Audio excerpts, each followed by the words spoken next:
Welcome back to Straight Facts. It's a Monday morning, another brilliant weekend of Premier League football. Some highs, some lows, some disgraceful refereeing decisions, and there's so much to speak about this morning. I'm joined by Jamie from the Football Story.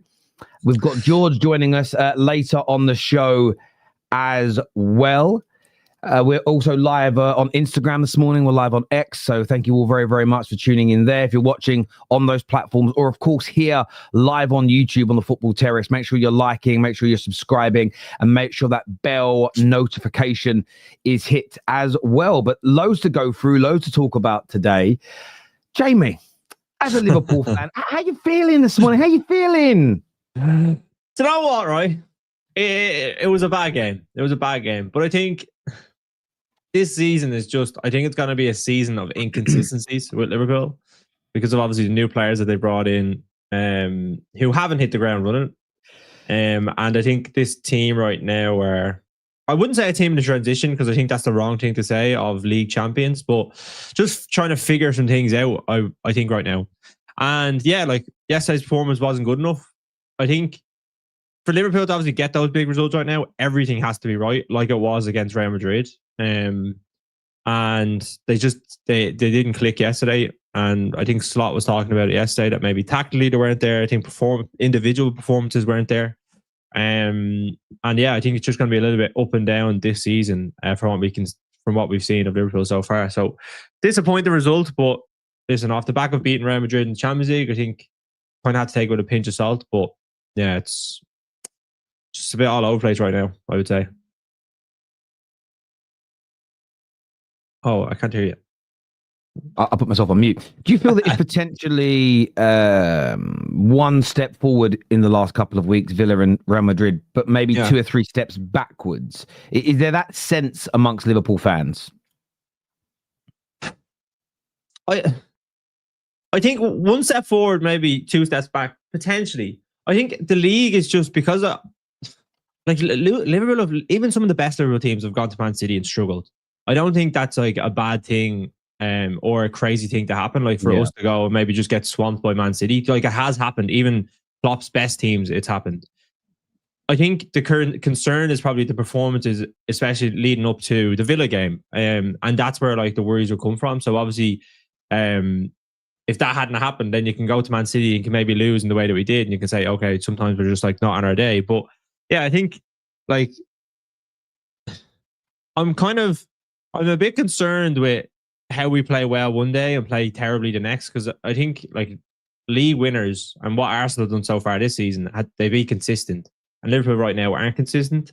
So yeah, I think there's a lot of things Slot has to figure out. Like some of the performances I'm looking at like this season, like Kanate, it was like, I don't know, there's obviously been talk Liverpool want him to sign him a contract, but I wouldn't be giving him a contract the way he's playing right now. I think it's crazy. I think, and missing out on Mark Gahey, if you talk about all the transfer business Liverpool have done so far this summer, that missing out on Gahey could be the biggest problem or concern, that because the fact that they didn't get him, like it just kind of, you can't take either Van Dijk or Kanate out, no matter how bad they're playing, because we just don't have anyone to come in and replace them. And I think that's like a big, big issue. Like even if one of them get injured, you're talking about like Liverpool potentially in a world of bother, even if like Kanate, for as bad as he's been playing, because Gomez is not at the level to be able to come in and play. Leone is obviously out injured as well. So yeah, like it's just, they're the worries. And then like we'll probably talk about him a little bit as well, but like Florian Wirtz I know he had a good game against Real Madrid, and we can talk about like the chances he's creating and stuff like that. But at the end of the day, it's about, for the money he's come in at, it's about impacting games. And that comes with, like, say, a goal and assist, because they're the most decisive impacts that will happen in the game. Like, yeah, he might not create, or he might create chances and stuff, but it's about being like, especially in the Premier League, you have to be physical. You have to be able to take chances. I'm not talking about getting bullied by like a Van Dijk or anything. Like, there's Foden was bullying him off the ball yesterday. Do you know what I mean? That's a worry.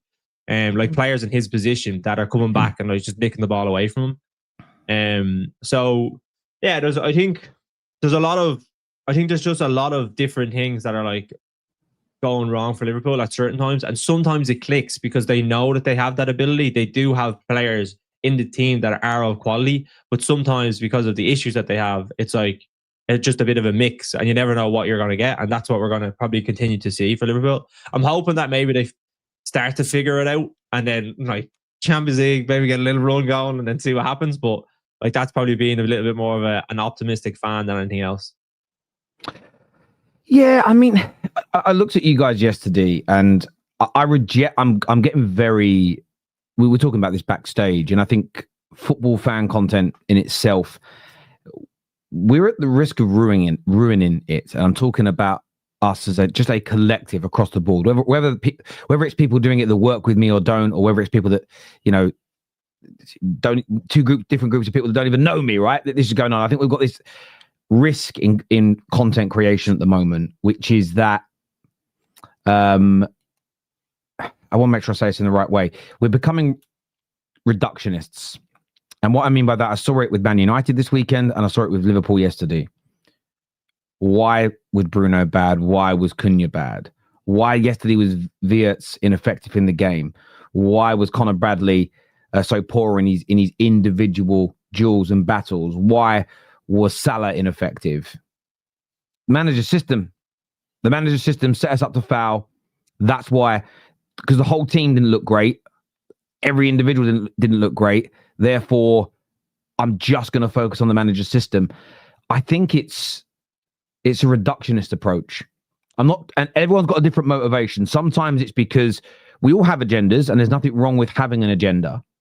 And we want to be. I think we want to be proven right about something. And I think we're in this space where, say you're someone that believes Wirtz is going to kill it at Liverpool and he started slowly.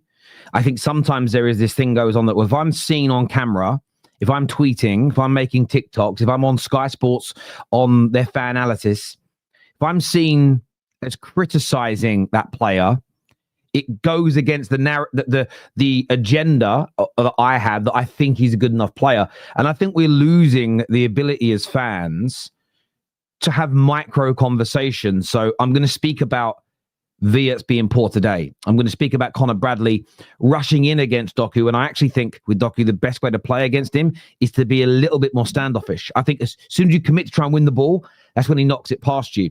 Bradley tried to do the same against Doku as he did Vinicius Jr. Doku, I think, is better in those tight spaces at doing it. He got it wrong. I think you can have that conversation about Conor Bradley being poor on the day, Wirtz being poor on the day. Yeah. Alongside, the manager should have done X, Y, and Z different, but equally still maintaining that you think Wirtz and Bradley are going to be good enough to play for Liverpool. I think we're in this thing that people almost feel like, oh, I'm gonna undo my own agenda. I'm going to undo my own opinion if I critique somebody in this way. And I just feel that we're not having, and I just mean it collectively, and I put myself in this, enough actual footballing conversations anymore. People will say, we had it on the Arsenal show on Saturday, shouldn't have taken Eze off in the 80th minute for Mascara. What should he have done different, and how would that have helped the team? And the Arsenal guys broke it down quite well, and I was sitting there enjoying the conversation because I felt for the first time in a while this was a problem, this was a solution, but it was isolated to that moment. And I think we've got to get back to that. And I feel with Liverpool, I feel some honest conversation needs to be had. And if we bring it back to your game as a case in point, I don't think I don't think you pressed too much, but they passed through your press really, really easily. Okay, I felt that you were I didn't feel like you were fully committed to it.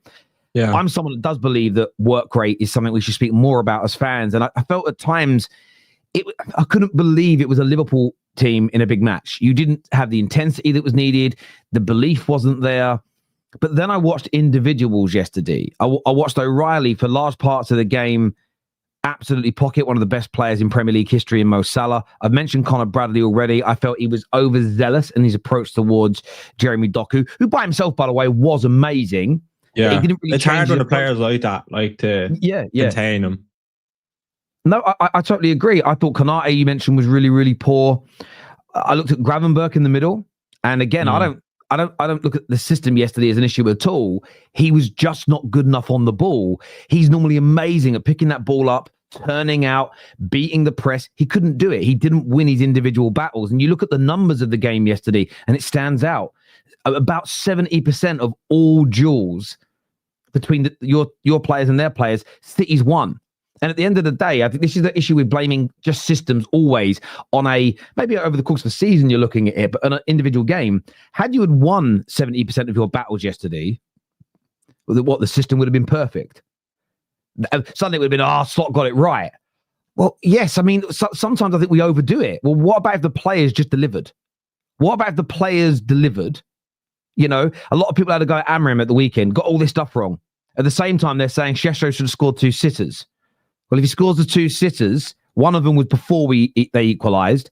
One of them came after. But let's say he scores the first one, scores the second one, and we win 3-0. Well, all the other things you moaned about with the system would have been exactly the same if he scored his chances. And for me, that's where results-based analysis takes over as opposed to the performance. And I just think we're losing an element of that as a fan channel community. But when I look at Liverpool yesterday, I just think I don't think the system was amazing, but I don't think it was too different from what you tried in the last couple of games. City weren't trying long balls. The reason people gave you beating Madrid and beating Villa was because Villa tried to play out from the back and Villa didn't go long ball. Well, City didn't go massively long ball yesterday. They played the ball very well. They were just better than Liverpool. Yeah. System-wise, yes. Individual players, yes. Their players turned up yesterday. They were far more... I know that people don't like this bit of analysis, but I'm going to say it anyway. City's players look more up for it. They've got confidence growing through them. They're now only 4 points away from Arsenal, and I think they're smelling a little bit of blood, and a lot of players in that squad are seasoned winners, and they know what that feeling feels like. They're growing in confidence. And I do think it was a step backwards yesterday for Liverpool, because I think you go into the international break with this kind of hanging around your neck. There is now pressure. You know, this is one of, champions of England, 400 plus million spent. And currently, and I'm sorry to say this, you're currently sitting behind one of the worst Man United teams in 44 years. That is going to... I'd stop putting the graphic on, KJ. Don't wind Jamie up too much. But I mean, that's a bit of a joke. Like, I am happy with 7th from where we sit, but I want to be much better than Man United are. But for everything that's gone on at Liverpool in the last few years, to be where you are, for me, that's a crisis. It's a crisis from a perspective point of view, if that makes sense. Mm-hmm. And there's a lot of pressure now when you guys come back from the international break. And yes, Slot's got to get it right, and Slot's going to end up being the one who falls on his sword. He'll end up being the one who loses his job if it doesn't improve. But I think some of your players are getting away with murder, if I'm being honest with you, mate. I think throwing around a crisis is a bit much right now, because City just beaten us. They're 4 points ahead of us. Like, Chelsea lost to Sunderland, they're in crisis. Now they're flying high. Spurs lose to Chelsea, then they're in crisis. And then Liverpool go to a very tough Man City, and now they're in crisis. I think right now it's like, I need probably, if you're coming up to like, say, Christmas and they're still in a position of 8th, but like Liverpool have like, I think in their next 10 games, like they're playing Forest at home, West Ham away, Sunderland at home, who I know are obviously doing well. They have Leeds. A lot of teams are like lower league. They're only playing Spurs and Arsenal, I think, in their next 10 away from home, who are like in the top half. So, like, I think from that point of view, I think we probably will see just a little bit less intensity maybe in those games, and they'll start to pick up points, and we'll probably see them where they probably will finish this season, which is probably right now going to be 3rd or 4th. But I still, like, yeah, I think you have to question, like, say, yesterday, I think they've obviously come through Villa and Madrid, and everything was perfect in those games. And I think, as you said, Villa and Madrid, they didn't play that long ball system, and Liverpool were able to deal with it. They're able to like facilitate and be intense in terms of their pressing. Yesterday, they were a little bit off in their pressing, and you can see how easy it was for Man City to play through them. Like, Man City for their first goal, like, they popped it around. Liverpool was just a half a yard slow getting to it. They're able to go all the way up, and then Haaland gets like a little bit of luck for it to come off the way it did. But at the end, it came from them able to play out from a kind of slow Liverpool press.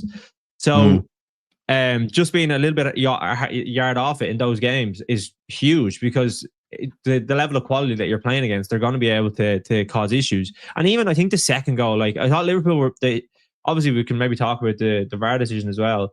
Well, like, we'll get into that. I feel like Liverpool they felt sorry for themselves because they didn't get the goal, and then they were just like hanging on to get the half time, hopefully at 1-0. Like, Ekitike does, like, the corner's taken short, no one gets out quick enough, and then Ekitike like goes out for a half block, and Dijk just throws his leg at it, and then it obviously goes in, and it's disappointing because I think with this Liverpool team for the last 10 years, we expect so much of them in terms of like just being applicable. Do you know what I mean? Like, even if you're not at it, they go out and like they're intense in their purpose and how they go out.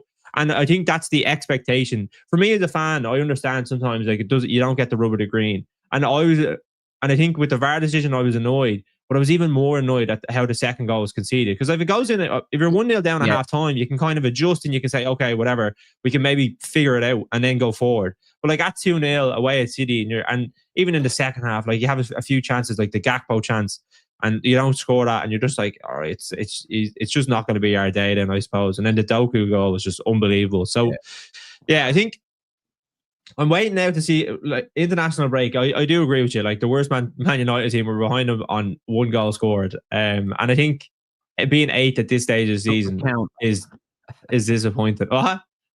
Stop the count. Stop the count. Yeah, stop the count. Well, yeah, like.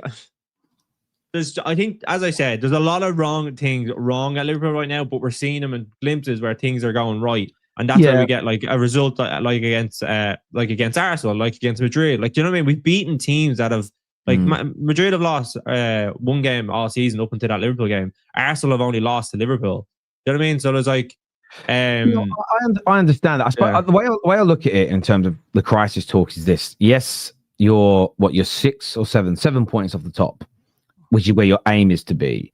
The issue that you have is the next 11 games have got to be so much better, because if it repeats itself, you're suddenly 14 points off top. We had this conversation as United fans last year when people said, Terry, look how bad Amarim's done. He had done badly last season. United did badly. But when he came in, we were only 4 points off of the top 4. The problem is there'd only been 8 or 9 games played. If you actually look at the win rate under Ten Hag, if that would have continued throughout the course of the season, we'd have been 3 points worse off than Amarim. So yes, you're only still a couple of wins away from being back up there, but I am looking at the consistency of performances more so than the points difference. And I agree with you. There were times where it felt like you were walking around the pitch yesterday. The intensity was gone. By the way, big up to the United Stand crew that have joined us over here from Mark's stream this morning. Big up Jords, who's joined us on the show. Good to have you here. This says here, but coaching and training can improve the physicality and fitness. Look how Klopp transformed Liverpool's medical department. I don't think your players are not fit. You know, maybe there's a motivational thing because you won the league last year. I always remember the one thing. If you actually watch a lot of the documentaries about my club's peak periods, one thing that is consistently said and it's never really focused on, but for me, it's just said so regularly that I take it seriously. Giggsy said it. I remember Steve McLaren talking on the documentary about 99, and United had this massive party the evening of and the day after the Champions League win, and there was a massive parade, and then they went back to the cliff to like get their cars to go home. I don't know, 10, 11 in the evening, and then McLaren said, just as Fergie's about to pull away, he turned around and went like, Steve, he goes, like 7 a.m. tomorrow here. What for? Planning for next season. And all those little, and I'm not saying that Fergie shouldn't be the benchmark, by the way, of achievement, because he's extraordinary. He isn't normal. But I would say he is that benchmark. Do you know what I mean? Because he done it for the goods of 30 years, where he was able to redevelop teams. And I think that's why it's so difficult. Do you know what I mean? Like, very few managers could do it. Yeah, I wouldn't call it benchmark because he's the greatest of all time. And if that's the benchmark, it actually means that every manager, probably barring Pep's, a failure because no one's achieved that. That's why I wouldn't call it the benchmark. But equally on the coaching, if you listen to what Pep said, and this is why I think, yes, it's right to go have a go at coaches. Yes, it's right to do this. But listen to what Pep said about Doku. And I've heard managers say this multiple times. And they said, Doku's really improved this year. He's really gone up a level. He went, don't look at me. He goes, it's the player's application, his hard work in training, the extra stuff he's doing, his determination, his work rate, his never say die attitude. Pep's like, I haven't taught him to do the skills better. I haven't taught him and trained him to be better at shooting. He's done that himself. And we sometimes forget that that's not just been said by Pep. It's been said by all the top managers about their players. Go and find the interviews where Fergie sat there and said, Scholesy could pass the ball because of me. Rooney was scoring goals like the overhead kick because of my coaching. This is because those players applied themselves. Now, the coach, of course, has to help keep them motivated. He has to give them the right types of coaches to keep them fit. And there's loads of things coaches do that are important. I'm not saying the coaches are irrelevant here, but I think we're lacking balance in football analysis now.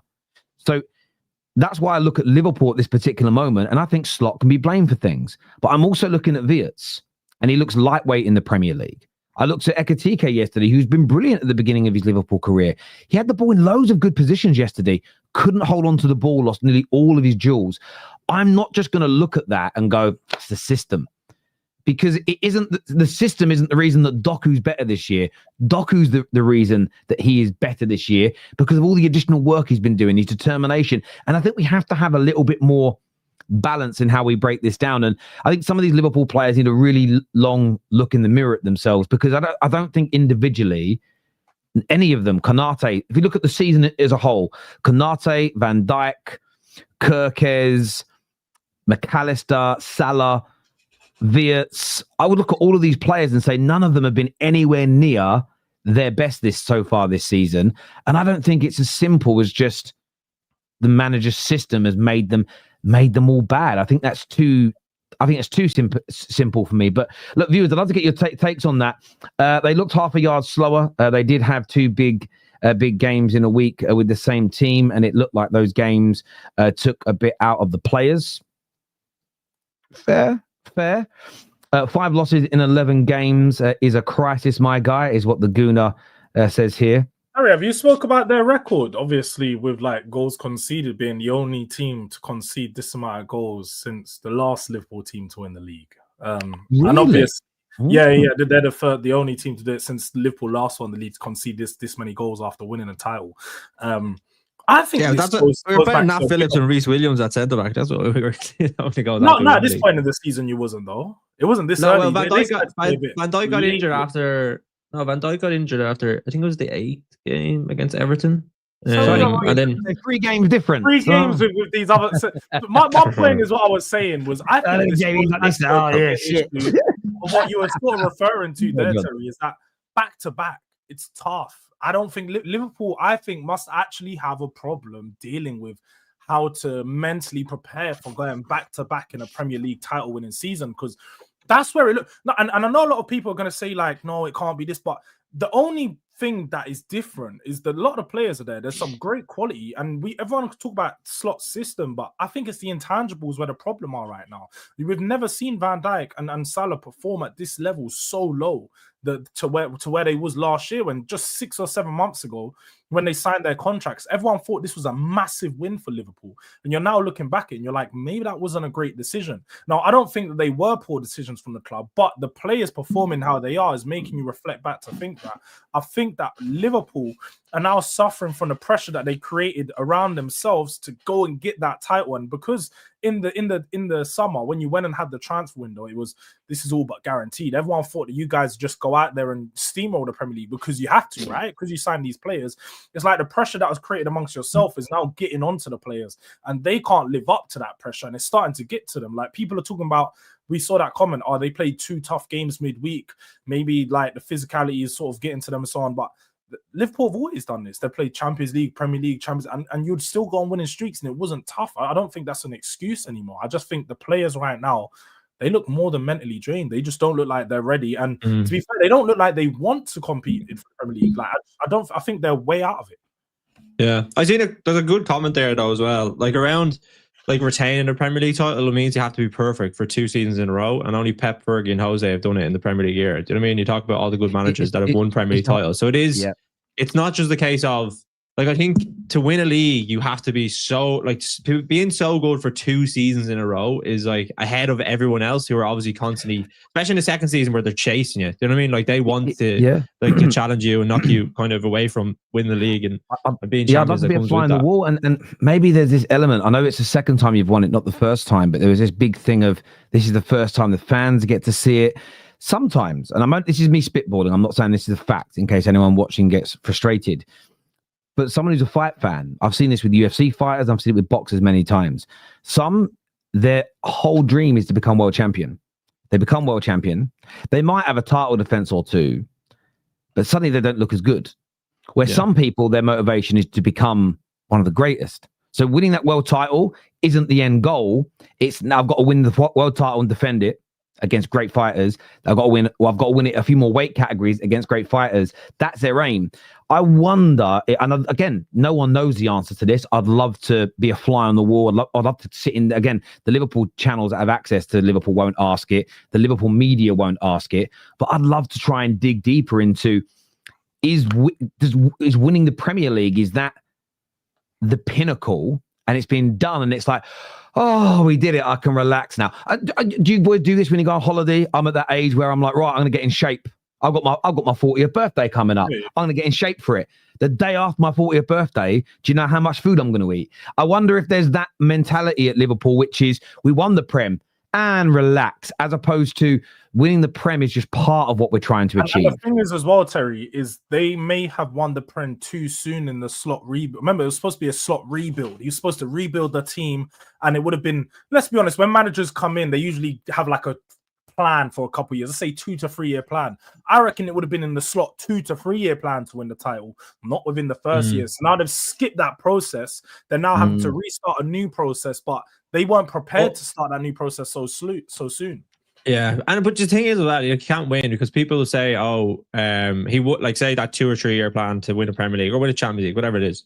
But then he wins it in his first season, and everyone's like, "Oh, well, you didn't really win it because that's Klopp's team." You know what I mean? And then like he tries to start bringing the players to change. He's like, "Yeah, I told you you can't do it." Well, so, like, I don't play that game. I don't play that game. You can't win whichever it is. No, I agree with you on that. That game's wrong for me because the same people in my community, and what I forget people that don't come on the terrace, just in this community, the same guys that will say Arteta didn't win the FA Cup, it was Emery's team, were the ones asking me, demanding that Isa Amram has to be sacked last season for finishing where he did. Well, that wasn't his team, was it? People pick and choose when to apply that logic to a manager.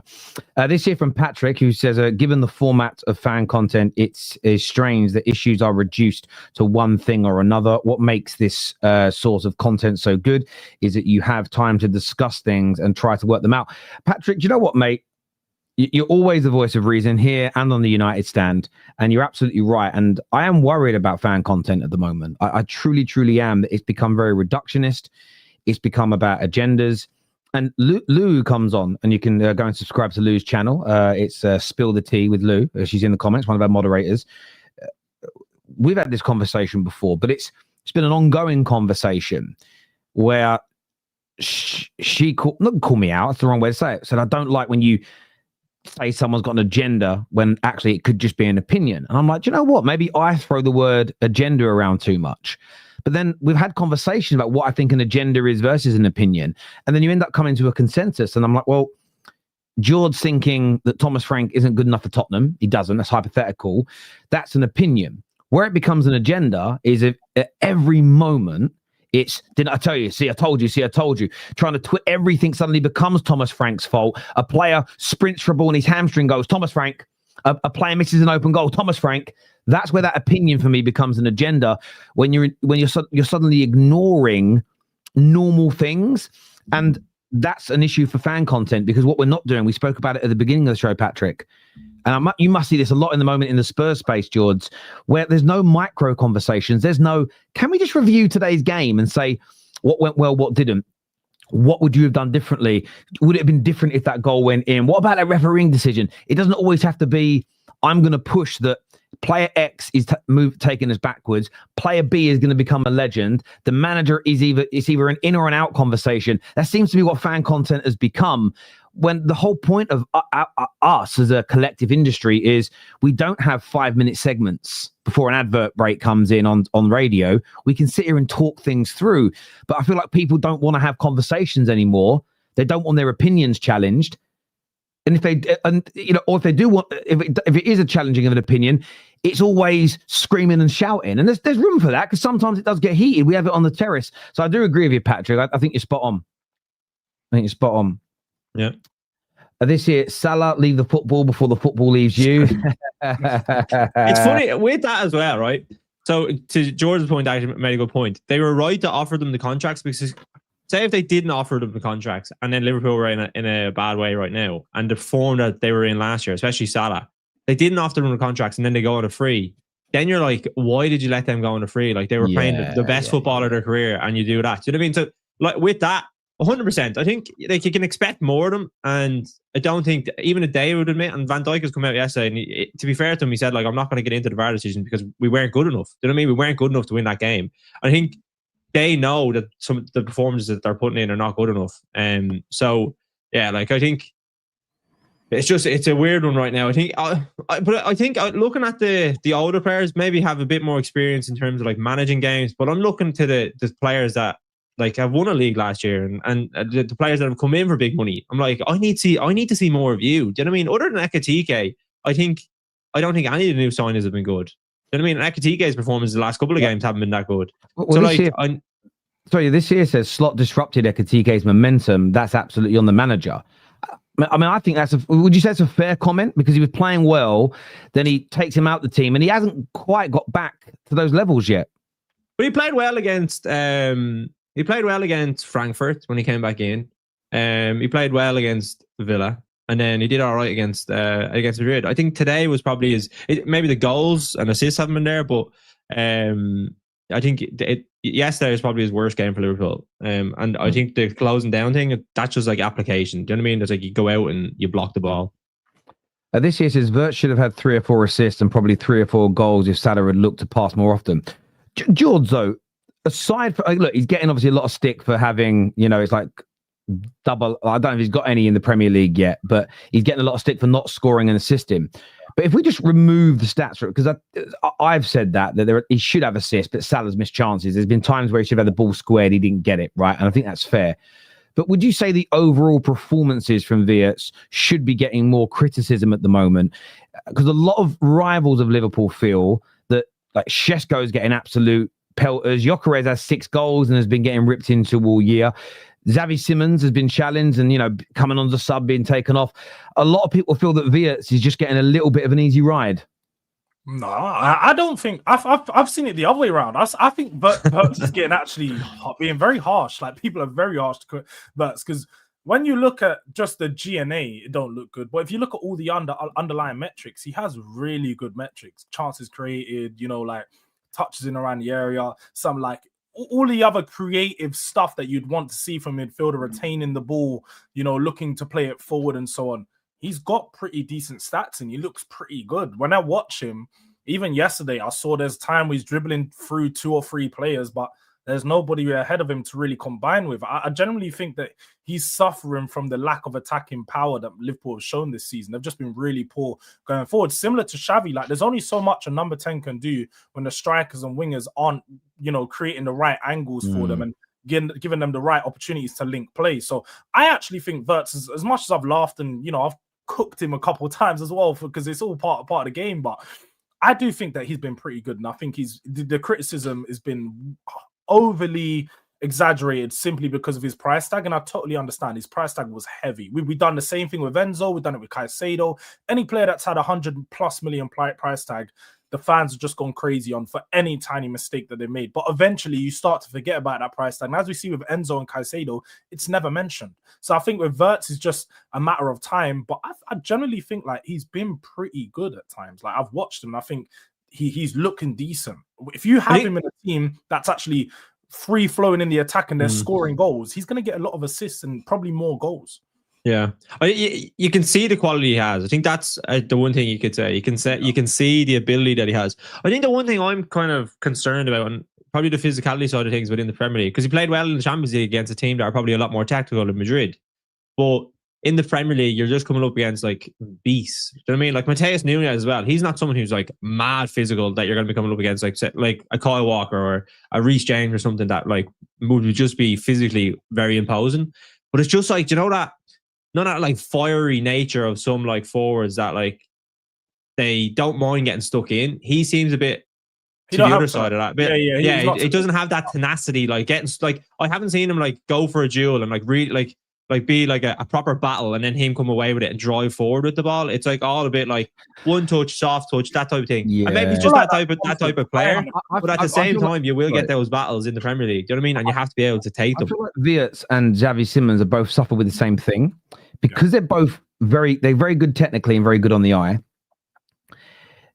things look really nice. Like Xavi Simons did this against United 3 or 4 times. I see him do it whatever game against Chelsea, where there'll be a lovely touch and half turn. It's silky, but then nothing much comes after it. He does both him and Wirtz look like they lack in the Premier League is the physicality. In the league this year, it's why Sunderland looks so good. Sunderland's build of their squad is Premier League brilliant. Good technicians, but they have speed, power, and athletes everywhere. It's Man United's one of our biggest issues. If you keep Bruno and Casemiro's ability, but you just up the speed and up the power, you will see a better Man United team. I'm not saying we shouldn't ask for better technical ability. Baller FC, please relax. This league has become about being a powerhouse, and the more power you have in your team. It's why Man United and Liverpool didn't look great at the weekend. Part of it was an illusion, almost like a perspective and an illusion, in the sense of both teams lacked speed and power, and you put them both on the pitch at the same time. It's like, that's a slow, shitty game, isn't it? And it's just because when some of our players are sprinting, it looks like it's in slow motion. Do you know what I mean? And I do think they've suffered. I really think they've suffered the Wirtz and Xavi Simons this year. But where I think they get away with it a little bit is because they're technical. And I always think technical people are like the good-looking bloke or the good-looking woman in the office at work. If their work's a bit off or a bit late, they smile a bit and everyone goes, "That's all right." Do you know what I mean? We'll let you off a bit. Do you know what I mean? What is it? They call it like pretty privilege. Pretty privileged. I think they have pretty privilege is what I would call it with those two personally. Pretty technical.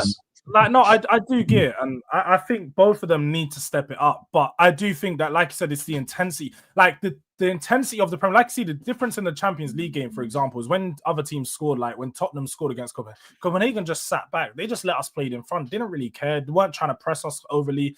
Whereas in the Premier League, you're playing at this intensity for 90 minutes, and these players are constantly trying to be physical, trying to battle, and that's where I think Wirtz and Simmons are struggling. But I do think both of them are going to start. They're going to look a lot better once their teams come into rhythm, because that's the other thing is both of their teams are out of rhythm. Both of their teams aren't playing good attacking football, so they're both not looking good. I agree, man. Do you think, because obviously a lot of them made about the physicality of the Premier League this year, maybe reverting back to like a more physical game, like the long throws, the set pieces and everything. Do you think like a few years ago, would it be different coming into the Premier League? Or like say like with those players, Simmons, Wirtz, if they came in, I don't know, like 2020, would they easily fit in a lot more than maybe what it is now? Potentially. I think we're just going through a stage now where I think what's also happened in football, and like my boy was playing at the weekend, he was over from Ireland, and I don't mean this any disrespect. I really wanted him to be tested. There was a really good academy over here, and I wanted him to be tested against some really good kids. And this academy up there, he went and played with their under 12s, and they're ridiculous. I was watching these 12-year-olds play a few weeks back. They said, "Come and watch them." So I went over to there. Then we were watching my son, who's like in the under 6 category. I was watching him play, and that's under 6. It's just loads of kids running around chasing the ball. And I was chatting to one of the coaches. He went, "Come over and watch the under 12s play. Like, look at their level." I was watching them, and I'm like, they'd have beaten my adults team I used to play for. They were like ridiculously good. And I'm like, I'd love to put my son in there. I want to test him. He plays at a good level in Ireland, but I wanted to test him at this level. And he went in and he did really, really well. But one thing I noticed is that when I noticed, and Richard said, he goes, even up until 5, 6, 7 years ago, a lot of academies, if kids were fast and powerful, there was less work being done on their technique. What's been going on now for a long time at academies is seeing that kid that would normally just get stuck up front or on the wing because he had all that electric pace. They're now doing almost extra work with them to increase their technical abilities. Yeah. And what you're now seeing is the kids that have great speed, great height, great strength, great athleticism, they're not just power and pace because they've got a decent first touch. They can pass the ball now. And before, those players weren't really being technically developed as much as they are now. There's so much more ball work being done. And that's why I think we're now seeing it as those players are now in the first teams from that kind of training. You're just seeing it's becoming a bit like boxing. And I use the phrase from boxing, like generally a good big un will beat a good little un. And you're seeing that in football now. If someone's 6 foot, but got a really good center of gravity, really good first touch, and good acceleration, if they're up against a player that's 3 or 4 inches smaller, 5, 6 kilos lighter, they're beating them in those battles now because they've got everything. And yeah, I think the Premier League has changed like that. I really, really do. Funny folks have an excuse for Wirtz, but can't seem to rate Rice even when he's playing well consistently. Rice is always talked about. This conversation. Rice is always talked about. Right, you know the thing is as well, Rice has been in the Premier League for like, I'd guess maybe 8 or 9 years now. I think people have just got to a level where you expect to see this from Rice. So Rice is just one of the best players in the Premier League. That's just it. Like, it's not even a They conversation. were talking about him as the best player in the Premier League this season, like a few weeks ago, saying that he is the best player in the league. Like it was the Sky were doing it. Remember Carragher was talking about it on the overlap. So like, it's not as if he's not getting his merits. You know what I mean? Like everyone knows how good he is. This year says physicality and how good you are out of possession has never been as important. Well, do you know what's interesting? I mean, I feel like it has. It just didn't get the attention it needed. It's one of the reasons why Michael Carrick's one of the most underrated midfielders in Premier League history. He didn't have the best physicality, but his ability out of possession to read the game was as good as any midfielder that's ever played in this league.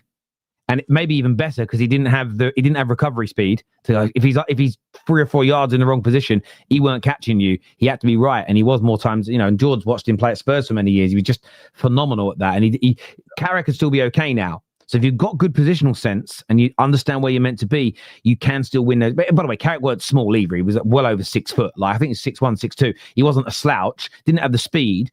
But if you've got the intelligence of a Michael Carrick in midfield now, the touch and pass of a Michael Carrick, but you're also as physical, you're faster and you're stronger, you're almost unstoppable. You're almost unstoppable if you're up against somebody who's shorter, lighter, and as technically as good. Like you're going to beat them in those battles. It's just physics. Speaking of battles, before we kind of move on to some of the other topics, we saw the goal disallowed yesterday for offside because Donnarumma couldn't see. And the goal was given as offside. Of course, there's been a lot of frustration because obviously we saw a goal last season given in very similar scenarios. And as we showed last night, it was defended by Howard Webb because he doesn't challenge the goalkeeper. He doesn't stop the goalkeeper from making a dive. He's not in his direct line of sight. And there's also, I actually listened to some footage from another one similar today where when they're checking it with VAR and they basically said moving out the way of the ball they said moving out the way of the exact words were, do you think he's moving out the way of the ball or do you think he's trying to play it? Then he's moving out the way of the ball. If he's moving out the way of the ball, then it isn't offside, goal given. And so they've set a precedent that just because you're in an offside position, as long as the goalkeeper can see the ball, which he could, and as long as you're not physically stopping the goalkeeper from diving, which he didn't, it isn't offside. I thought it was a crazy and a terrible decision yesterday. And I don't want to defend Liverpool, but I will because I think the PGMOL is an absolute disgrace. And I said this yesterday, it might have offended a few people. I don't actually care about people's opinions, whether they think it should be offside or not. What I think the real debate should be is the PGMOL and Howard Webb have set a precedent that it isn't. And they went against it yesterday. And there was barely a check, in my opinion. It was 13 seconds after the goal went in, the flag went up. And that VAR check must have been 10 seconds, 20 seconds. What was your thoughts on it, Jamie? Again, we've gone in on your team today and how they weren't good enough. But as a decision, this could have changed momentum. This could have made the game a very different match. We know that goals change games. What was your thoughts on the decision in itself? Yeah, like even if you look at the rules, so it's either you're in the goal line. So people are saying he's in line with where the ball is going, but that's not the rule. It's in line with the vision of the goalkeeper. That's if you're in an offside position. And then if you go on to the next one, it's if you make an action to play the ball. So like that clearly impacts the ability of the opponent to play the ball. He doesn't do any of that. Donnarumma is looking at the ball the whole way down. He dives, and it was so far in the corner that he wasn't getting to it. Donnarumma was smart. He got up straight away and he was saying that Robertson was in an offside position. But like, it's just, as you said there, like where Bernardo Silva was standing right in front of the goalkeeper and they said that that's not offside. Like, it's crazy. It is absolutely crazy. I didn't understand it at all. And then it does. Like Liverpool, for as bad as they were, and even like the City could have easily took it away from Liverpool in the second half if it was 1-1. But that game, you're going in at halftime at 1-1. Liverpool like scoring a goal late into injury time in the match. Like that completely changes the momentum. It changes Slot's tactics. It changes how they go about the game. And not even that. Then they obviously Liverpool's heads went, and then they go 2-0 down, which just completely loses the game from the second half. And Man City have complete control, and they get the third to wrap it up.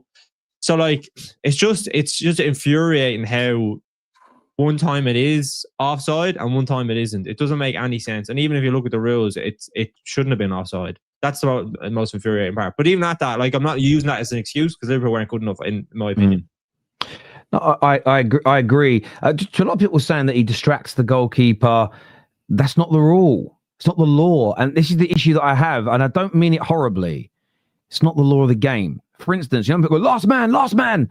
Do you know being the last man and fouling a player has never been a red card. It's never been in the law of the game. It's one of these kind of wives' tales. And I know the old-fashioned offside is offside. You were just off. Even if you were by the corner flag and that header went in and you used to be offside and they put the flag up because you were sitting in an offside position, fair enough. But the rule was changed to allow goals like this to happen. And for me, just the audience before I go to Jords, we've seen multiple goals like that given. United scored one just last week where players run across the goalkeeper's line of vision.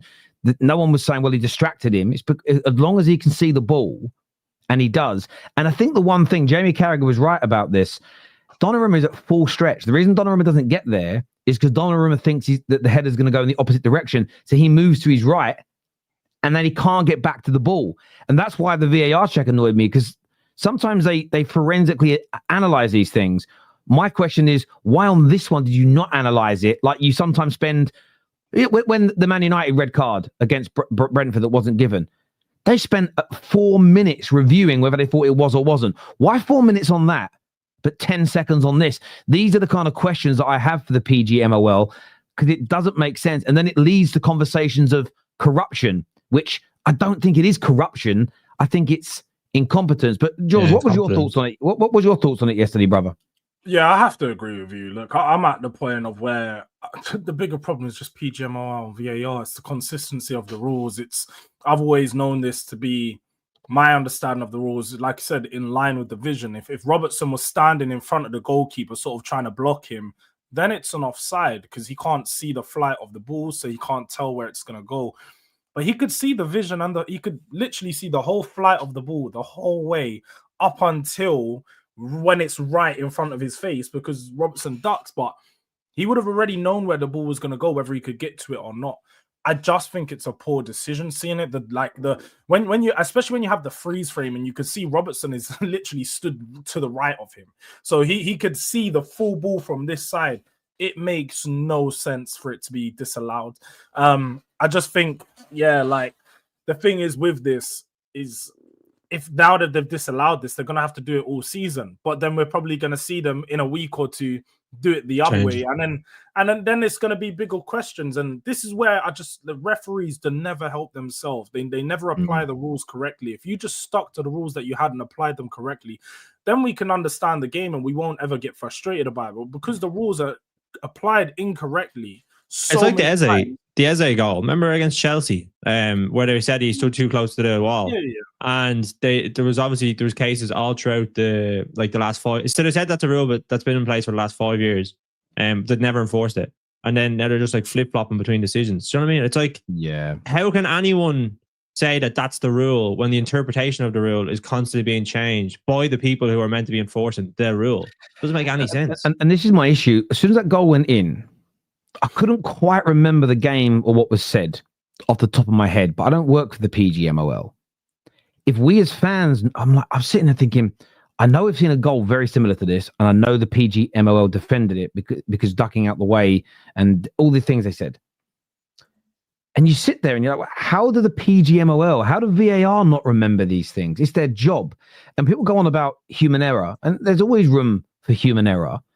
But that's why I don't have a go at the League Cup games or the FA Cup games where there's no VAR. When Man United conceded that penalty against Arsenal in the FA Cup, I said it was a bad decision, but I didn't go in because you're defending Arsenal. No, because there was no recourse. There was no way of reviewing the decision and saying they got it wrong. Human error is fine when you have to make a snapshot decision very quickly and there's no way of addressing it. I don't blame the linesman for putting his flag up. I want to know why it was so late, but I don't blame him for that. But then you have a foul save and you've got a group of guys in a room, no crowd. They can take as long as they want in theory. There's no pressure. How is that van full of people that I also think we'll have, ain't a van, it's probably an actual studio, but with probably people behind the scenes. Why are they not sitting there and going, guys, hi guys. Do you remember this Bernardo Silva one? Oh yeah, we've got to give it. That's the element where I look at it and go, forget subjectivity to a certain degree. We all remember the decisions that have gone the opposite way, almost off the top of our heads, and we're just fans. This is their actual job that they're paid tens of thousands, if not hundreds of thousands of pounds a year now to do. How are they not knowing these things? You should have a guy there behind them with his little clipboard. Whenever something happens, he should be an anorak. Who just, Arsenal fans remember all these things, by the way. Just employ one of them and go, boom, can't be a goal. These 5 decisions that you gave. That's how quick you can do it. And I sit there and think to myself, and obviously I'm being a little bit flippant with it, right? A guy with a clipboard and an anorak, he's probably carrying a Tesco's carrier bag with his lunch in. Do you know what I mean? You know, the guy, train spotter. A train spotter is what they need, right? But I look at it and just think, how with all the money in this game, £1 billion organization, do we have such inconsistency with one of the most important roles on the football pitch? And you're right, Jamie. I still think you lose the game, but that shouldn't deter from the criticism of the PGMOL for at least the 4th time this season, going completely and utterly against precedents they've set prior. And it's just fucking ignored. And as much as Carragher called it out, that'll be it now. If Liverpool write a letter or do something, you'll go, that's embarrassing. No, it isn't. We need more letters. We need more chat. In fact, we need one of these billionaire owners to sue the PGMOL, because it's getting to a point now where it's damaged. People go on about long throws being bad for our brand. No, referees are bad for the Premier League's brand and image, not long fucking throws, I tell you. This here says, a consistency aside, a problem with VAR is their subjectivity with making decisions. Sports using VAR have hard criteria of how a decision is made. These things should not be there for discussion. I think you make a great point. I mean, I think how they could actually fix VAR is you literally only have it for, did the ball cross the line, as an example, and the offside side of things. Well, but this wasn't offside, but there is a subjectivity element to it. But then again, there's so much subjectivity in offside. But even then, it's easy to get consistency, in my opinion. Because obviously, like, say, red cards, offsides, I don't know, like penalties on the line, whatever it is. There's so many decisions that can be subjective in football. I think that's why, like, I think if you were probably to go around all the decisions of VAR that they make, I would say more often than not, the quality of decisions has gone up, because they have so much, they're able to look at it more, right? But the thing is that when they get it wrong, or when it's subjective, it's focused on so much more. And you can't like, what you're doing is you're stopping the game. Like, there was the Villa West Ham game last week. There was the penalty decision. 4.5 minutes they were waiting on the decision, and eventually they get it right. But at what cost does that mean? Do you know what I mean? I think that's what I think about with VAR. And like, I say the quality of decisions probably, like, on an overall basis, the amount of decisions that they make has gone up. But you're slowing the game down so much. Then when you take into account the subjective decisions where they're analysing it and they're looking at it and they still get it wrong, it doesn't mean that all the criticism isn't going to go away. But in the end, as you said, when you're looking at FA Cup or lower league games and they make a decision, they get it wrong, you can go, okay, I understand why you made that wrong decision. I understand where that came from. And the game moves on, and the anticipation, and people are able to celebrate a goal. Do you know what I mean? Like, you're able to celebrate a goal and not go, oh, well, okay, what's going to happen now? No, I agree. But do you know what's funny as well? When you saw the replay, Gary Neville probably made all of his bias a little bit, because as soon as Gary saw the replay, he just went, oh, that's a goal. He just basically said that's a goal. But it was Mike Dean, who first, I think it was Mike Dean, who was on the commentary, the ref. He agreed with Gary. And then when they didn't give it, he went, actually, no. And then he backed his old colleagues. I'm sitting there like, no, you slipped up. You basically said, yeah, he's not in the line of sight. I agree. Basically said, I agree with you, Gary. And then very quickly changed his tune when they disallowed it. And that's also an issue here. Sorry, Matt, go on. That's why I think one of the biggest problems is, Terry, is that they defend themselves too often. That's why, like, that ref watch show was a load of rubbish to me. You just had referees going on there defending the decisions that the other referees made, when we all can quite clearly see it's a bad decision. But naturally, they're your colleagues, so I get you don't want to throw them under the bus. But this is what happens on ref watch. Often. Yeah, ref watches this. Did you agree with the referee's decision at the weekend, Mike? Well, doesn't matter if I agree or disagree. It was given, wasn't it? It's like, well, that's your. What are you there for? What are you there for? It's they're strange like that. They really are. This year from Ginger Bishes, Liverpool got little broed so much yesterday. I got secondhand embarrassment. I'm loving and watching and listening to all the Paul tears, crying about refs. Is what Ginger Bish says. Do you know what I mean? Yeah. Like I said, Man City fully deserved to win, and I'm talking about a decision. Oh, he's crying about refs. You can't win. That is footy fans for you, mate. That is footy fans for you. Moving on from Liverpool, yesterday, George, what do you make of what do you make of the title race now? Because we spoke at the beginning of the show about Arsenal were crowned as champions, strangely enough, more so by Arteta outers and their rivals than actual Arsenal fans recently. But they obviously drew at the weekend. I'm going to touch on that and that performance and the stuff to come out the back of it. But City have now closed the gap on Arsenal to 4 points. How do you view the sort of title race, Arsenal standing in it after they dropped points against Sunderland? Feel a little bit better. I'm not going to lie. I smiled after I saw that. I was like, the year's not going as good as Arsenal fans thought. No, honestly, you can say it there. Like most rival fans, including myself, were starting to get that belief that this actually might be the Arsenal year. Like as much as I've tried to downplay how good Arsenal have been and just, in general, not trying to support what they're doing. It was getting to that point where it's tough to say any other team's going to come back into it. But when you see Manchester City just 4 points away, like just one game makes a massive change. Arsenal drop points, they pick up points, and this can happen again. It starts to bring that reality back into life that it's still only 11 games into the season, 12 games. Like we still got a long way left, and there could still be a lot more ups and downs. The one thing I will say is Arsenal don't win title races when City are involved as of recently. So when City are back involved now, I think a lot of Arsenal fans are going to get PTSD, but more than anything, rival fans are going to start feeling a bit more comfortable in this position of where the title race is at. I'm like, yeah, you know what? City are back there.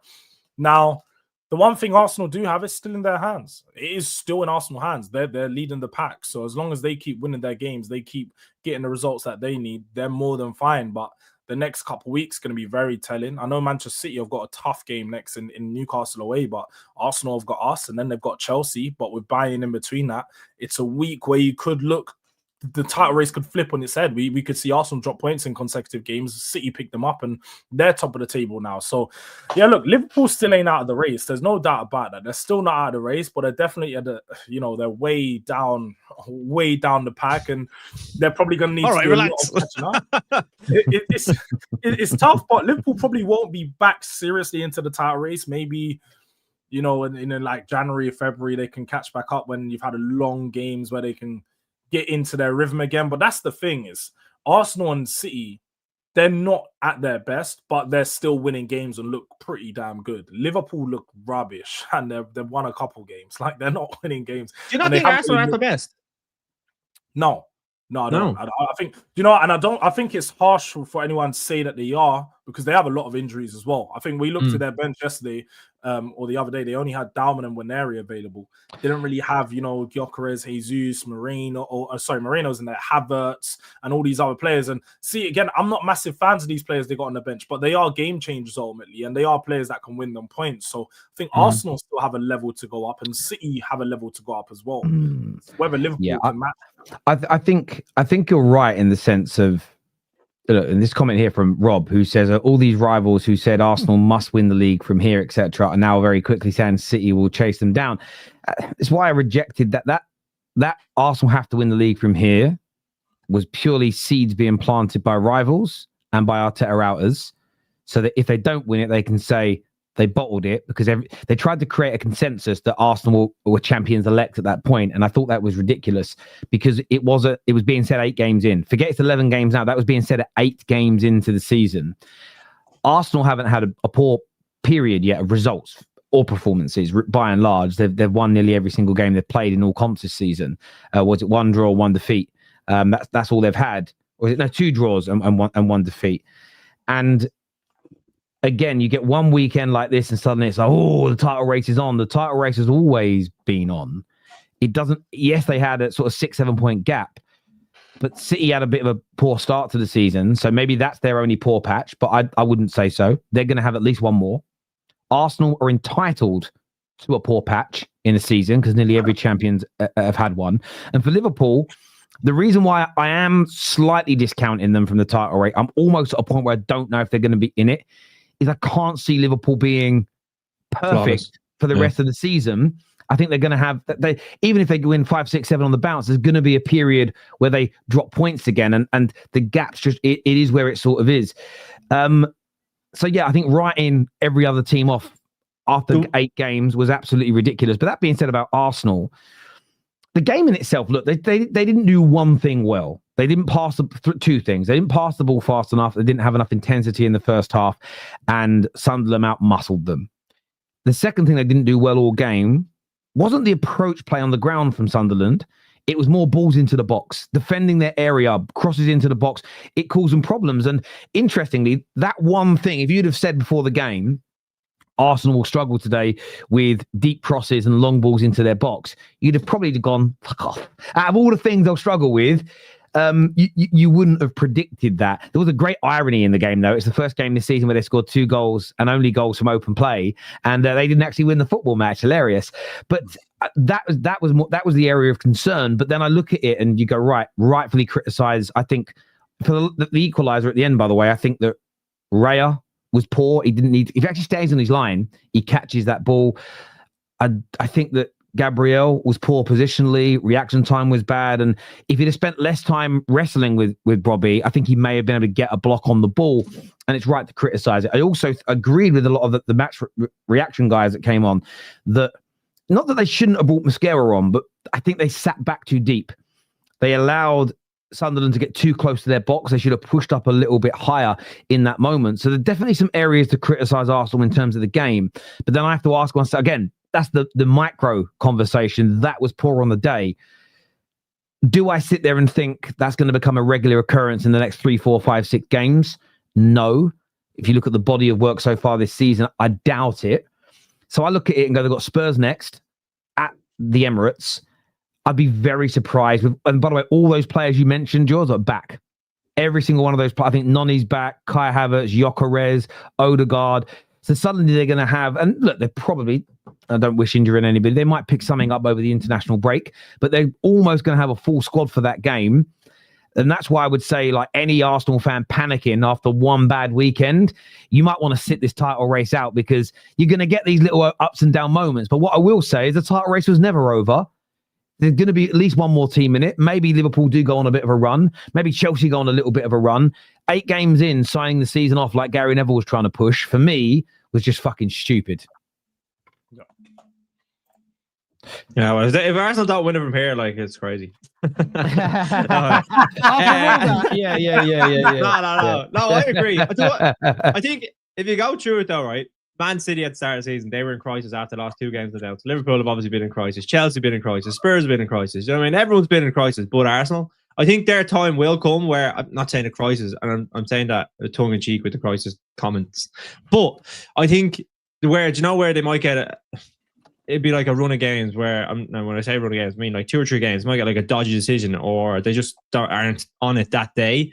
And I'll be interested to see how they come. Like with the Sunderland game, I thought that was a sign of a team of champions. Reason being is, I think before they might have buckled under that pressure, and I think in the second half they came out, and it's just like, I think Sunderland deserve a lot of credit for obviously getting back into it and sticking to it. But I think coming out in the second half and playing how they did, like against a very good Sunderland team who've caused issues for every single team this year, they could have easily folded, and they didn't. They came and they showed a lot of quality to kind of to lead to 1. Then obviously you're kind of like, you're disappointed with the result, and you're like, oh, how do we let it slip with 2-1? You're kind of going, what? They were probably 10 points clear of Liverpool and 9 ahead of Man City if they had a 1 before the Man City Liverpool game. But yeah, I think they'll dip a little bit. It's not normal for a team. I think I said this on Footy Judge Mo's channel there on Friday. We've become so normalized as using Liverpool and Man City, where it's like 97, 99 Centurions. Like, we become so normalized to seeing them get that we think it's normal that teams should do that every year, but they don't. Over the course of the 30 years in the Premier League, teams usually will get around, like, say, kind of 85 to 93 points to win a league. That's normal, and you drop points throughout the season. You're spot on, but what we also didn't have in those high 90 points is you look at this league table. And let's be honest, right? The team in 12th, Brentford, are capable of beating every single team above them in the league. Brighton, capable of beating every team.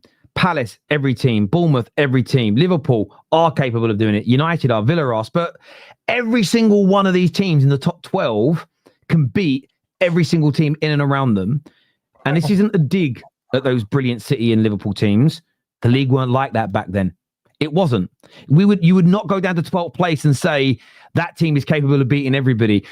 That's why sometimes when it comes to points totals, they're a good barometer. You know, United have got more points this year than last year, and I see improvements. But I've always used the phrase they're not the ultimate barometer because you often remove the context of the league in itself. We are so strong as a league. You can go down to 12th place and no one's going to their ground and saying, that's easy 3 points. I think if you go back 5-6 years ago, we weren't having those conversations. That didn't exist in the Premier League. So that's also why Arsenal fans, City fans, and Liverpool fans, I know Liverpool have had a really bad run of late, so they may feel a little different in this, but they're all gonna drop points. This idea that City are gonna, I don't think anyone's going on a 15 to 20 game winning streak. I don't think anyone's gonna do it this year. I think you're gonna get you might get 5, 6, 7. I think Arsenal kind of got to that point, but then you drop points. That's about as good as I think it will get for any team. You know, even with City, who've been great recently. Villa done them game week before. They then go away to Newcastle, by the way, not even in the top 12. City's next game back is away against Newcastle. It's not. We all know Newcastle can take points off them there, and that's why I don't think there's any room. Again, it's more micro conversations. Let's review this game week and where we are. We all know the title race is open, and I think this weekend was kind of proof of it. One set of results and everybody goes, oh, title race is back on. It always was, because we know Arsenal were not going to win every match from game week 8 until game week 38. 30 wins on the bounce? No one's doing that when the league is this strong. It's impossible to do it when the league is this strong, in my personal opinion. Maybe I'm wrong on that, but you guys could throw a spanner in the works, so Spurs, if because you're away from home. Because I don't know, I know our game was weird at the weekend. It was just it was on the day 2 poor teams like slugging it out. A team that's shit at home and a team that's shit away is like against each other. Literally, I think I saw Thomas Frank say it. Like both teams set up to not concede, sort of to be defensively strong, and both teams didn't really go for it because when they went for it, the quality wasn't there. I think the difference, though, and that's what the only bit where I take some confidence is. We had most of our best attacking players out. That was Manchester United's best attacking players on the pitch, and they didn't really have much to offer. And that's where I think the biggest concern for Man United would be. I don't know where you're at, Terry, but that's where I would be. I look at it. My thing is more the home and away games. Like in terms of the match in itself, me and Staffy had a really big, I wouldn't say bust up. He came on and ripped into what I said, which is fine, which is fair. But I think. We know what the system is. Well, he just basically, I boil it down. He was like, I got sick and tired of listening to Terry and all of this. He went on a 10-minute monologue and then moaned about monologues as well, which was a funny one. But he essentially... He's very contradicted stuff, isn't he? Well, he was. I mean, the audience cooked him. And then he moaned that my answer to his monologue was long. And I'm like, bro, but it was a 10-minute monologue of you having a go at me.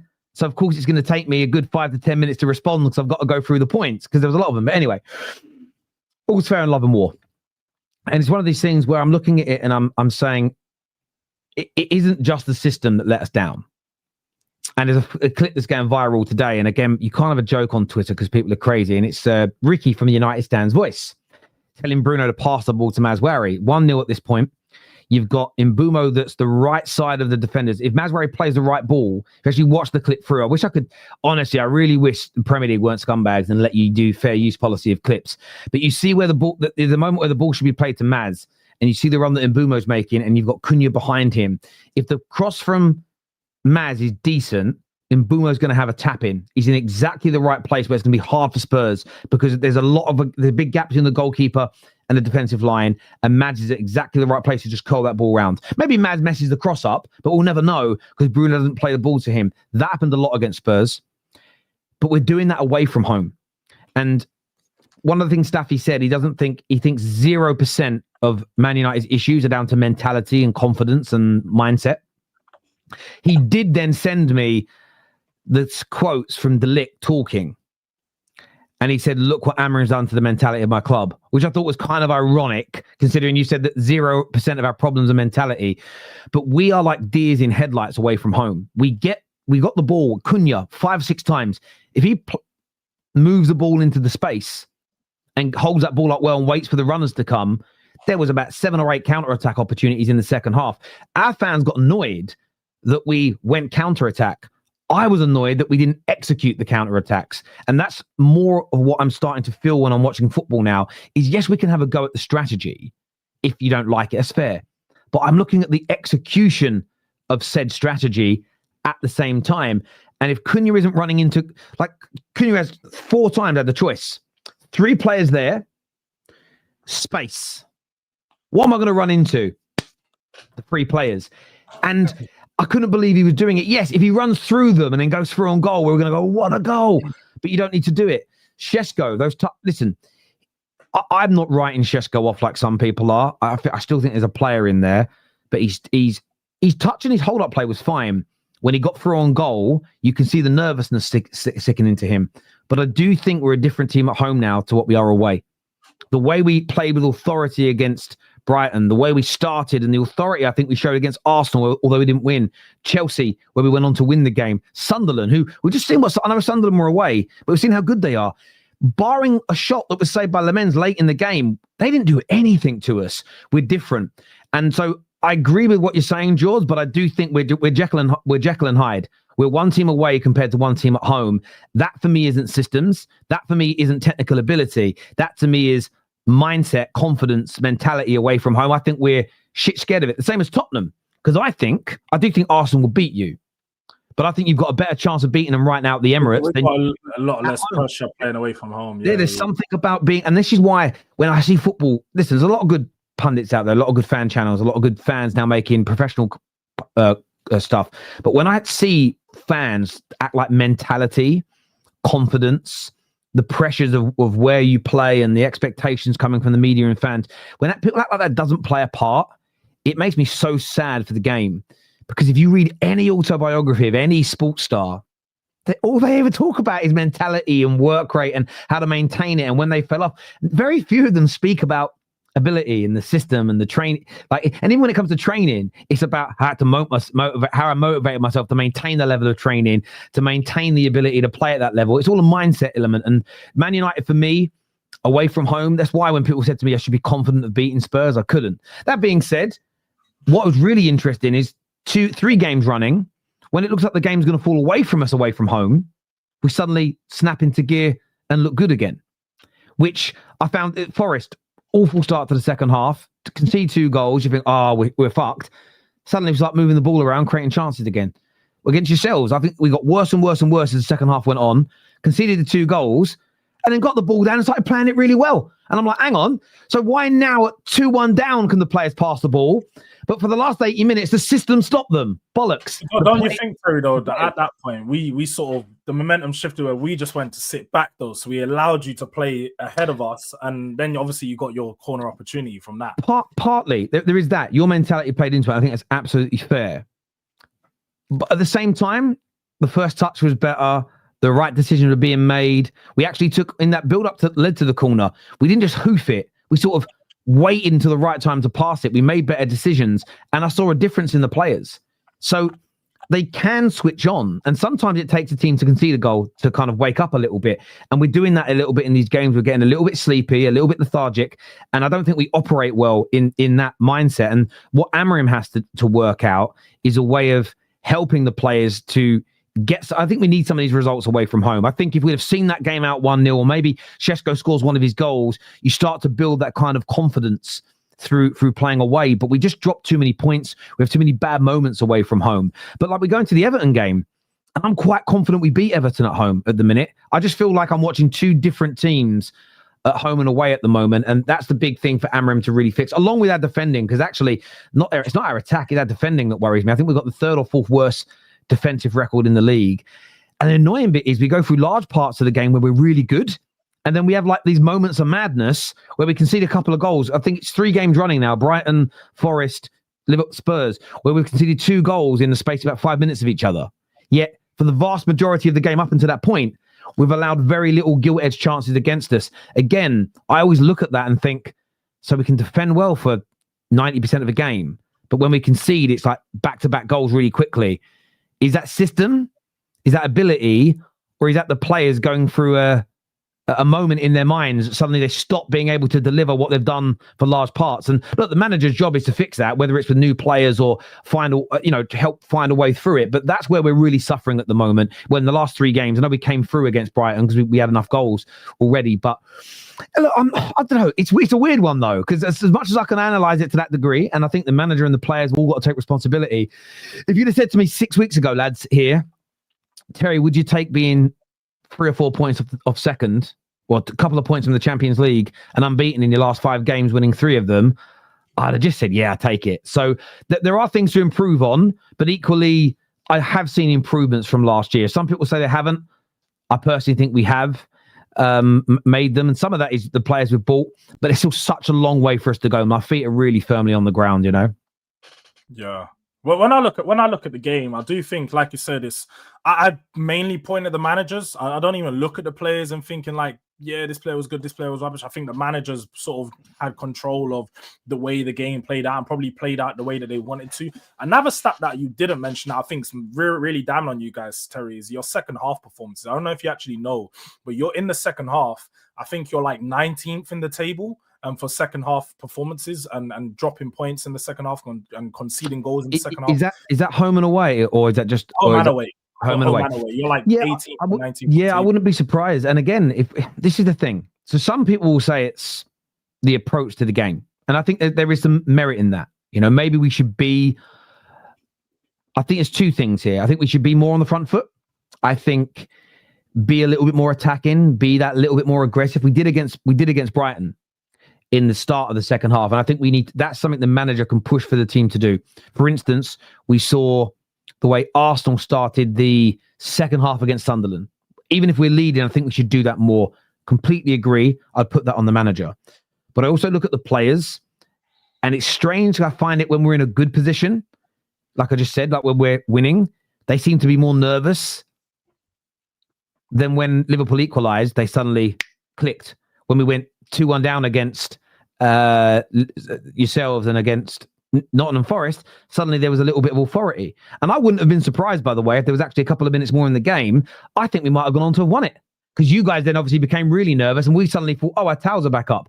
So there's 2 things at play. The players, between the manager and the players, they've got to be more assertive in the second halves.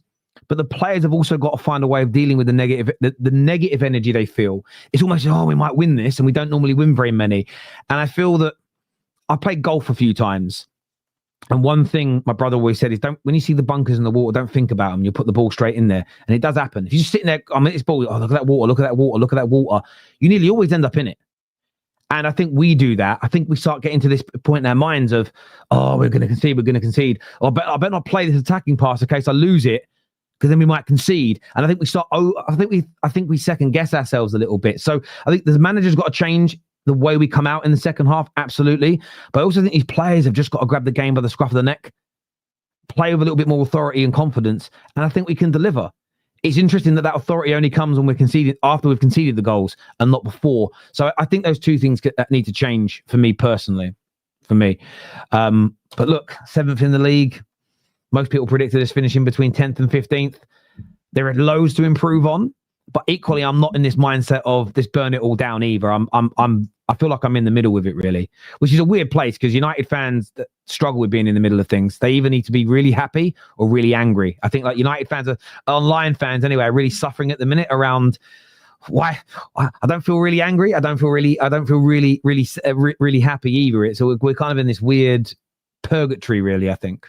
But we'll see what happens. This year says refs keep refs on the pitch, not in VAR. Put ex-players in the VAR room, players who have actually played the game and know what they should be looking at. I think people have said for years they should. It may not be Prem players because they got too much money to become referees, most of them. But I think you could go up and I think you could start working with League One, League Two sides, semi-pro teams where these players, a lot of them retire and have to go into normal forms of work because they're not millionaires like Prem players. Start working with them really early and try and get them into that side of things and get some work outside of it. I think you could improve it massively if you did that, my friend. I think you're right. I do want to ask you boys as well before the end of the show. What did you guys make of Chelsea this weekend? Because I saw a video. I can't work out if he's really young but sounds old, or if he's really old and looks young. There's some lad talking on Chelsea Fan TV, because I feel like I've seen him on it for years, and he's a bit like Benjamin Button, I think. I don't know, right? And I mean it in the nicest possible way. And he was having a go at Chelsea fans for celebrating beating Wolves, saying our standards are low, we shouldn't be celebrating it. But where do you guys stand with Chelsea? Because they've had a lot of stick this year, but they are third in the league. I think they're, 6 points off the top. What did you make of them over the course of the weekend? We can't just celebrate a win. So we can't celebrate a win. We can't. Standards. We can moan when we're losing. So can we only celebrate when we win a league? Is that the only time you can celebrate? Like what are we doing here? Ridiculous. Like Chelsea. That's what I said a few weeks ago after the Sunderland game. I was like, why are we jumping on it to say Chelsea are in crisis? Do you know what I mean? Like they're gonna have to any team that is probably like 3rd to 10th and are trying to push for like a Champions League place, they're going to have like bad weeks. Spurs are going to have bad weeks. You know what I mean? And that's what I said after the Chelsea game. Yes, it was disappointing, but at the end of the day, you're going to have these games where just maybe you're not at it and you're going to drop points. And like, I think last year you needed 65 points to get top 5, I think it was. So like 65 points, you're probably going to drop points in nearly half your games because that's just like the way it is. Like Chelsea, I think Sanchez has done okay as a goalkeeper. I still think that's an area that they're probably looking to strengthen. But they have quality in their team. And this is like without Palmer, who's probably one of their, if not their best, he is their best player. Do you know what I mean? And he's been out for a good while. Estevao looks good. They have a really good midfield with Casado. Enzo, I think there's a good mix between the two of them. And then you have Reece James, who's kind of playing a little bit further forward. Gusto, I really rate as a right back. Kukurea is probably playing the best football of his career in the last 2 years. But they have a lot of good things about them. But like that, because they're a young team. I seen a weird stat that Maresca's never played a player over the age of 30. Now I don't know how true that was. I had to fact check it, but like it's something crazy. Like that's a problem. I don't know if they've got any, have they? Yeah. So he doesn't play players over the age of 30. And I think that's where like they'll be a little bit up and down because they don't have the experience of someone like that. When you talk about maybe you need that blend to probably be like a really good team. Like you look at Liverpool last year, they had Salah and Van Dijk as the experience, and they had like a lot of the younger players, but they had to kind of nurture and make sure that they were going to firmly on the feet were on the ground. But yeah, like I'm exactly where I thought Chelsea would be. Like, and I don't think you can expect anything more from that team right now. If I was a Chelsea fan, yeah, I don't think that. Any fan mad at them celebrating are just being stupid. They just drop points to carry. Jords, I'm going to go back to you. This is the video that I was talking about. No standards. You know, I celebrate when we win. I was positive when we beat Tottenham, and I'm still fairly positive. But boys, like, this should be a routine. Guys, where's your standards? Please, someone tell me. Like, you know what I mean? But I can't work out if he's a 30-year-old man who looks like a kid or a kid who talks like a 30-year-old man. I think he's brilliant. But the standards thing, right? I just look at it and think no one spoke like that until the last 4 or 5 years ever. I mean, I've been around football my whole life, Jords, and I don't remember anyone ever being annoyed at other people. I mean, they weren't having a parade. They were just, hey, we won. I don't quite get I don't get it. It's all like a bit, I think it's just social media, isn't it? Like everyone who wants to be the person to stand on something and to be sort of stand for something. That's what it is. And the new age of football fans is I'm going to stand for standards. And if my club ain't winning a title, then we ain't being good enough, without completely taking away the fact that football's an emotional game. You're supposed to be in the moment and you know, feel the moment. That's the whole part of going to a stadium, is feeling the atmosphere, celebrating with your team, because the emotion in that game is great. Nobody's going to go to a stadium and sit there arms folded and just be like, yeah, 1-0, 2-0, and just nodding their head, because there's no point then. Like, so yeah, I just think fans are overdoing it. That's definitely a kid, and he's probably learned from his pops or something, you know, Standards FC, and one of those things. But ultimately, look, Chelsea are a team who, like Jamie said, they've got a lot of young players. So I think they're going to have a lot of ups and downs. And that's probably why their fans are celebrating this more than anything, because they've had so many ups and downs. They beat Tottenham last week, then they drew to a rubbish team. And before they beat Tottenham, I think they lost or something like that. They was on a bad run of form as well. They lost to Sunderland, the last kick of the game. Yeah, so like they're a team that have been very up and down. They have a good game, have a rubbish game, have a good game. So fans are going to celebrate that and celebrate their wins when they come. Whether it's Wolves or anyone else, it's 3 points in the Premier League.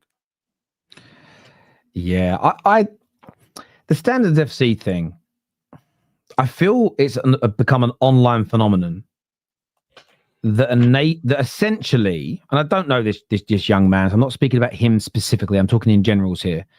I feel like it's something people like because then when they tweet or they make TikToks or they make YouTube videos, depending on which medium you're using or all of them, if your standards are up here and anything below it enables you to moan, it pretty much means if your standards are so high that nearly every day looks like failure, it enabled you just to be able to rant every day.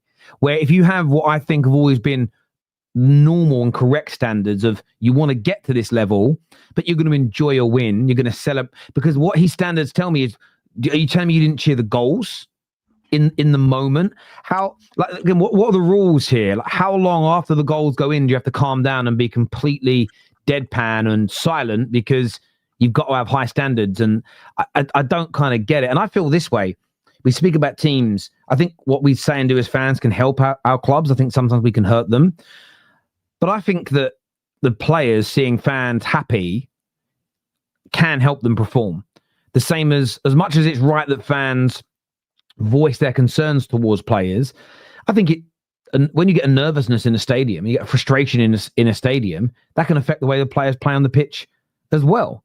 And I feel that if we just take away celebrating wins and fans being happy, I don't know, and I'm spitballing here, but I don't know if we actually help the players actually get better. And I just don't ever remember this being spoken about before. People, my whole life, celebrated wins. You know, everybody did. And I hear City fans going about standards, you've got to have high standards. But I remember you, man, celebrating when you beat Man United when you weren't a good team. None of you cared about standards then. But yet now everyone, and by the way, it isn't just like the elite clubs. I saw people having to go at Sunderland fans for celebrating an equaliser. Look at your low standards celebrating equalisers and draws. And I'm like, do you not realise, again, it's why my series exists. If we actually take that mentality and apply it unilaterally, football dies. Football, it literally means that, think about how many professional clubs are in England, pro clubs are in England, and I don't all play in the league. What, 200, 250? It means only one of them each year can celebrate because only one of them won the biggest league in the country. It's crazy to me. It's really mental. I think we've got to do something as football fans to push back against it. But Chelsea themselves, I thought were really good. I thought they were really, really, really good. And I know Wolves haven't had a good season so far, but I'm not going to take that away from Chelsea. I'm not just going to give them no credit whatsoever. They played really well. They scored goals. They looked excellent. Esteval come on. He's a breath of fresh air in the Premier League. I love watching him play. I thought Garnacho had an excellent game as well. I will say that. Caicedo just doing Caicedo things again. Enzo was good. Very, very good game. I think it's good for Chelsea. They get to go into it's always nice to win that game before you go into the international break. You know, put yourself into a good position in the league because the real business starts after the. I always feel like once this international break's done, we then get like 3.5 months of solid football. That's when the men are separated from the boys, I think, in this game, because even teams like us that are not in Europe, you start playing 2 games a week because there's multiple, you get the festive period, which is great. It really does separate things. So yeah, enjoy the win, Chelsea fans. This year just shows you how possessive. What was that word say? Pervasive. Those standard discussions. If younger fans like that are talking that way, those kids. What age did you say here? I don't know. It sounds like, honestly, he probably 13 max, 14 max. Like 13. I was just going to games and watching. Like what was it? Torres and Gerrard. I was just like, this is deadly. I'm not thinking about standards. Do you know what I mean? I'm just thinking about how enjoyable going to matches and watch my team play is. Don't you think too much time? Crazy. They're sitting there seeing standards. They're like, I like that. Standards. We ain't got standards. We're celebrating. Just be No, happy. But I suppose the standards thing though is no different to that thing, the 6-7 thing. It's youngsters are seeing YouTubers go on about it. They're going, well, he gets millions of views and he gets millions of views, and oh my god, he's got 500,000 followers on X, and look, he's got 100,000 subs. And I think that's children are impressionable, and for me, teaching children to not enjoy winning football matches is crazy to me, and I think it's deadly. And I think there are wider implications, because I do actually find a lot of people, I follow a few of the Standard FC people just to like watch. They're also people who often you see an Andrew Tate thing shared. They're kind of manosphere people, if that makes sense. I think it's all part of that like high value person. And we had Kane, who came on our show, is a Newcastle fan who comes on. And he said this in the summer, so I want to give him credit for what he said. He essentially feels that the standard stuff that's come in is people trying to project themselves as a higher value person. I'm a better person. I'm better than you because I have high standards. I'm a really good man. And I think there's some truth in that part of it. I really do think if you are somebody that is okay with Man United being 7th in this moment, that shows that there's something off with you. You're a bit sus.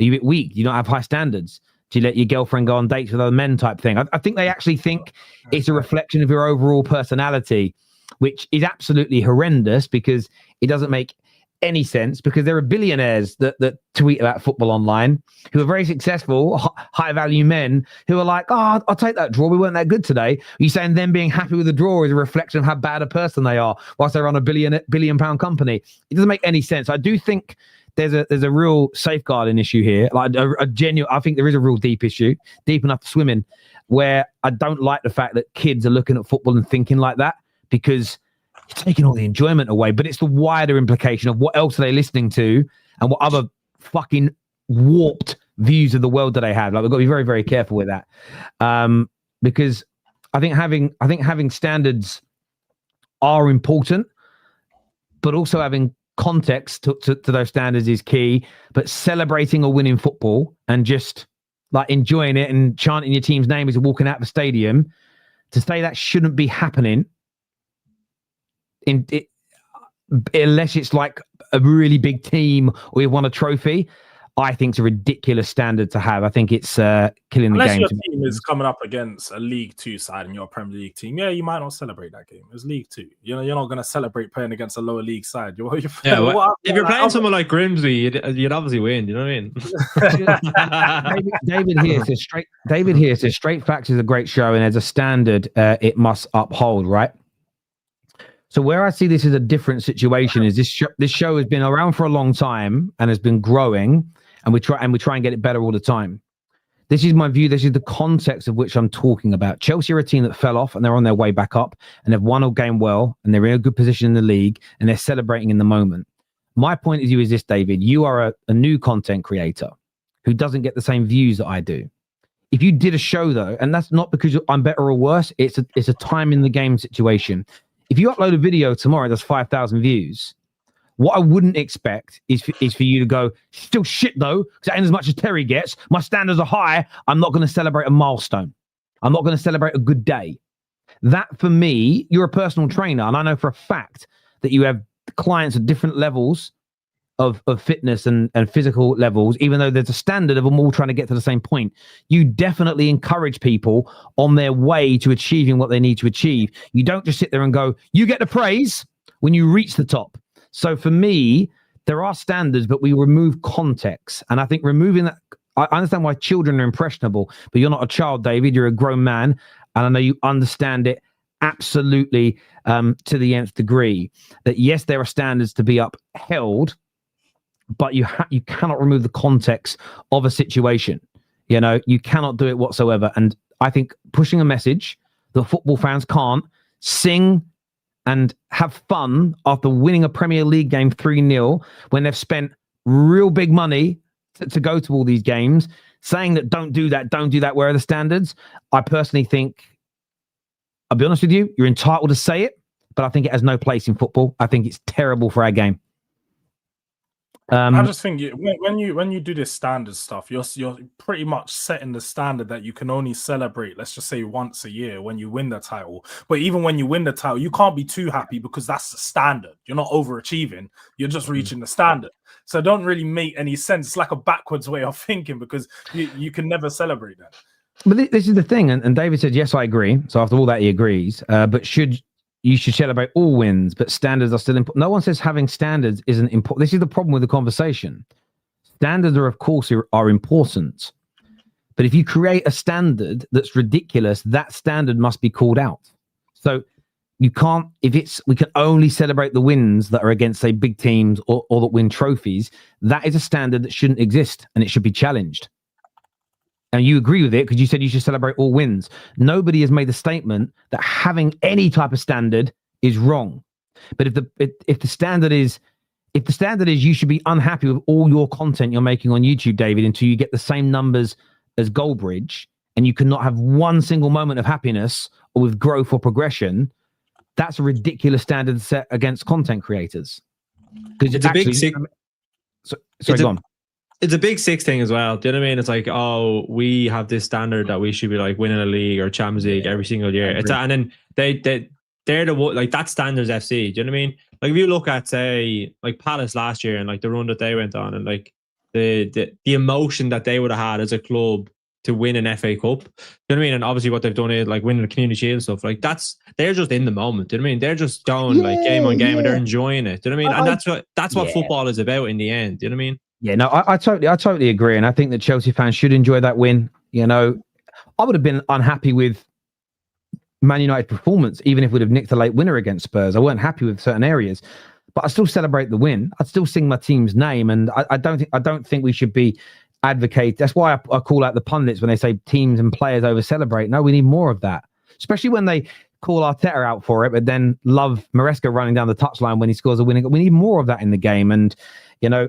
None of us spoke about this. Is why I reject it fundamentally in the game of football. Is that no one ever spoke about that when we were kids. Our parents didn't speak about it. Pundits didn't speak about it. Journalists never spoke about it. Fans never spoke about it. It wasn't even being discussed on social media to begin with. Now Arsenal fans were upset with the level they'd dropped to, but they would still in those Wenger out days, on days they won games. All the guys that are now pushing Standards FC weren't sitting on the game while you're all celebrating. They were bigging up their team. Go back and watch the content. It's out there. By and large, in the last 5 to 6 years, it's become pushed as an agenda. And my honest belief why it was pushed is because it enables people to consistently moan, because that's how they get traction online. What then happens is the people consuming it go, well, that just must be the standard because it's all I'm seeing from certain people. So they apply it. But if you extrapolate it and you push it to its nth degree, it will kill football to think like that. And that's what you should always do with anything you think of. Is that right or wrong? You should look at it in a wider angle. Does that actually fit? We had this conversation on Straight Facts before, where we had people in the comments agreeing that teams like Luton and Brighton lack ambition because they don't spend the same amount of money as City do to try and win the league. Like, again, that's what Standard FC did to footballing conversations. I will always push back against it 1,000%. 1,000%. That needs to be done. Someone here says we grew up with our standards sky high. That's why. Not football fans in general, but again, when you say we grew up with our standards sky high, that's not. It is true because we were at a good level, but when Man United beat Arsenal to end the run of 50 games, nobody said war a trophy. Because we didn't win the league the year before, and we didn't win the league the year before. We actually come third, and we didn't win the league in the year that we beat them, and we didn't win the league the year after. But there wasn't a single, because I was at that game, there wasn't a single Arsenal fan. Because we bantered the Gooners afterwards, right? Nobody was like, "What a trophy!" It was just you were allowed to celebrate that moment. Now, right now, if a team does it. It's what a trophy, how low your standards are. Look where you are in the league. You didn't win the league title last year. What are you talking about? It's changed. It didn't exist. I lived it. I remember it. You know?